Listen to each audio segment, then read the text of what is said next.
Olá, leitores! Meu nome é Arthur e no vídeo de hoje, então, chegou a hora de comentarmos sobre um dos melhores quadrinhos, né, mais especificamente um mangá que eu li no ano passado, o mangá de Jiro Taniguchi, intitulado de Guardiões do Louvre. Então, sem mais delongas, bora lá pro vídeo de hoje.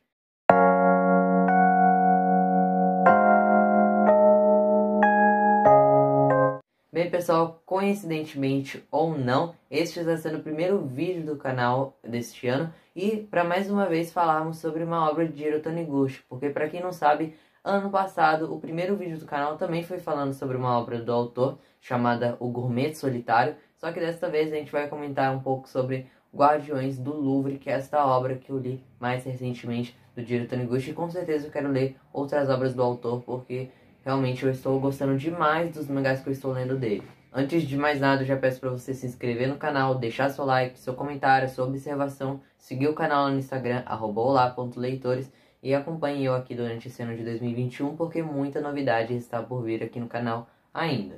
Nesse vídeo, além de falar só sobre a obra em si, eu vou falar um pouquinho sobre a vida e obra de Jiro Taniguchi, falarei também algumas curiosidades sobre o Museu do Louvre, e depois então eu dou, de fato, a minha opinião. Se você ainda não leu o mangá, fique despreocupado, não darei spoilers nenhum sobre o enredo aqui neste vídeo, tá?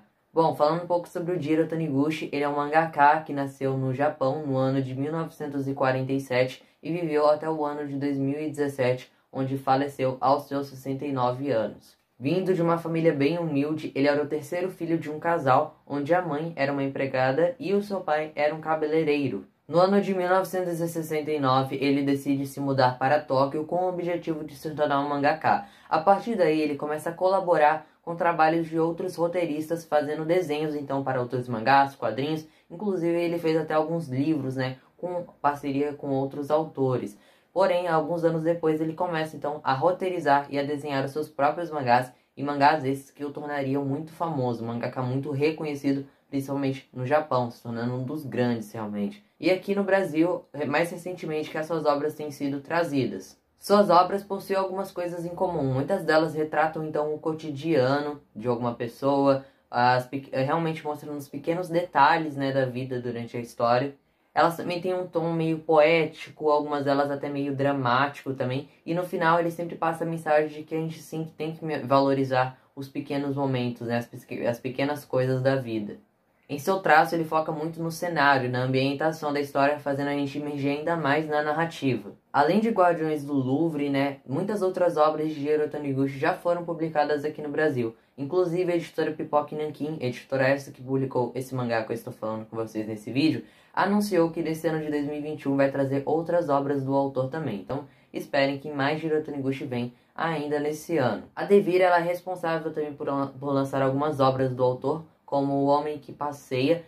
O Homem que Passeia, a editora Devir lançou no ano de 2017, sendo publicado no Japão originalmente no ano de 1992. Gourmet Solitário foi publicado aqui no Brasil primeiramente pela editora Conrad no ano de 2009 e mais recentemente agora pela Devir, sendo relançado no ano de 2019, e foi originalmente lançado no Japão entre os anos de 1994 e 1996. Guardiões do Louvre foi o primeiro mangá da editora Pipoca Nankin, lançado em 2017, e no Japão sendo lançado em 2014, sendo assim uma das últimas obras que o autor escreveu e publicou ainda em vida. A editora Panini chegou sim a publicar um mangá dele chamado Seton, porém apenas um volume. A obra foi cancelada, tá? Ela foi lançada o primeiro volume em 2008 e 2 anos depois a editora confirmou o cancelamento da obra por motivos de baixas vendas. Então realmente foi algo bem triste, né? Porque a obra ela não é longa e a editora cancelou assim só com um volume sendo lançado. Era um mangá bem experimental na época, eu acho que o mercado editorial brasileiro ele ainda não estava preparado para um título desses. Era um mangá mais de nicho, né? E ele vinha num formato diferente, ou seja, mais caro também. E eu acho que isso contribuiu para que ele não vendesse bem aqui no Brasil. Sem falar que naquela época o Jiro Taniguchi ele não era muito conhecido aqui no Ocidente também. Pelo menos aqui no Brasil, né? Bom, muitas pessoas eu reconheço que podem acabar não gostando das obras do Jiro Taniguchi por acharem que não tem uma história em si. Ele não trata de mangás com muitas reviravoltas, por isso mesmo ele tem mangás, a maioria deles sendo volumes únicos, histórias curtas, fechadas já. Mas eles são mangás muito contemplativos, você se sente, eu pelo menos me sinto muito relaxado ao ler eles, então eu acabo emergindo muito bem na história. Parece que o autor ele me transporta para aquele lugar, sabe? Mas se você não gosta de histórias assim mais slice of life, né, digamos assim, mais paradas do cotidiano, talvez você não goste tanto de Jiro Taniguchi, mas é sempre bom você dar uma chance, pelo menos, pro autor, para realmente ver se você não gosta daquilo. Algumas especificações da edição nacional é que ela é em capa dura, o papel é o couché fosco, ele é totalmente colorido e ele tem um formato então de 23,6 por 31,6 centímetros, então é um mangá bem grande mesmo. Ele tem 136 páginas, custa R$ 59,90, conta com pequenos extras falando um pouco dos pintores em que aparecem aqui dentro da obra e conta com um glossário também ao final. Falando agora um pouco sobre o Museu do Louvre, ele fica localizado na França, em Paris.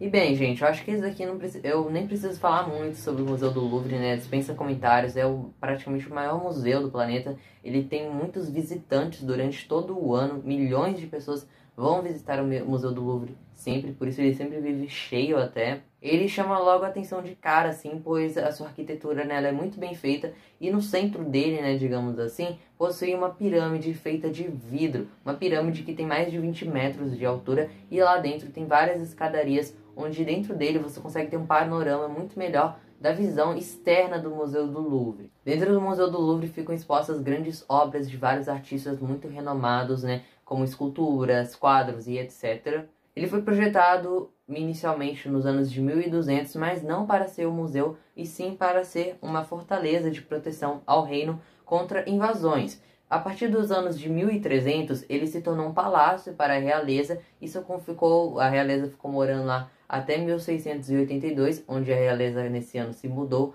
para Versalhes, e aí no ano de 1793 ele se transforma em museu, ou seja, durante a Revolução Francesa. E apenas em 1989 foi construída aquela pirâmide que fica no centro do museu. Indo agora falar sobre a obra em si, né, Guardiões do Louvre, ele possui um enredo bem simples, uma sinopse muito básica, assim como as outras obras, né, de Jiro Taniguchi. Aqui então o homem que veio do Japão, ele vai fazer uma viagem para a França, porém durante essa viagem, ele quando chega lá, né, na França, né, ele fica muito doente e acaba ficando no seu hotel por muitos dias. Ao visitar o museu, coisas estranhas começam a acontecer, ele começa a ter alucinações com uma espécie de guardiões do Louvre, né, que possuem lá, e ele vai acabar conhecendo em meio a essas suas alucinações, nas suas visitas lá do museu, algo mais de perto, né, digamos assim, alguns quadros que existem lá, algumas esculturas, coisas que estão expostas dentro do museu, e consequentemente ele vai conhecer, se eu não me engano, 5 artistas aqui dentro.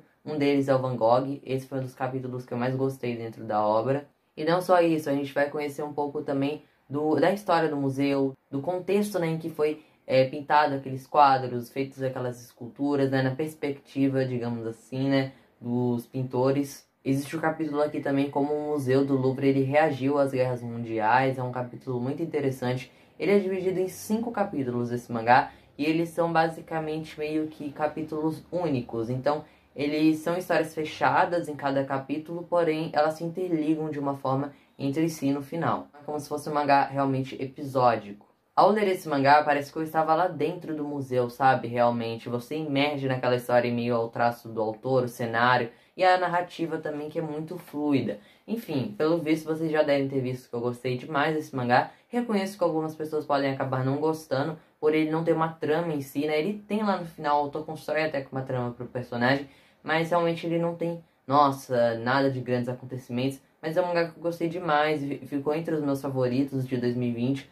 por conta disso, por ter me transportado realmente para dentro do Museu do Louvre. E acho que a questão dele ser colorido, a paleta de cores em que o Jiro Taniguchi usa aqui também, é muito necessária para fazer a gente adentrar ainda mais dentro da história. Então acho que esse é um caso de um mangá que era necessário ele ser colorido. Eu não sei se o tamanho dele, né, por ser muito grande, acaba atrapalhando na leitura. Me atrapalhou um pouco em alguns momentos. Eu não gosto muito de quadrinhos enormes desse jeito, né? Eu acho que até atrapalha um pouco para você guardar, armazenar eles em algum lugar, né? Mas, sem dúvidas, é um quadrinho que fica muito bonito. É um diferencial, uma experiência de leitura diferente, tá? Então, se você quer ter uma experiência de leitura diferente, tanto com o tato, né, realmente, você pegar o material, e quanto com a história também, eu acho que Guardiões do Louvre é uma boa opção para você, tá bom?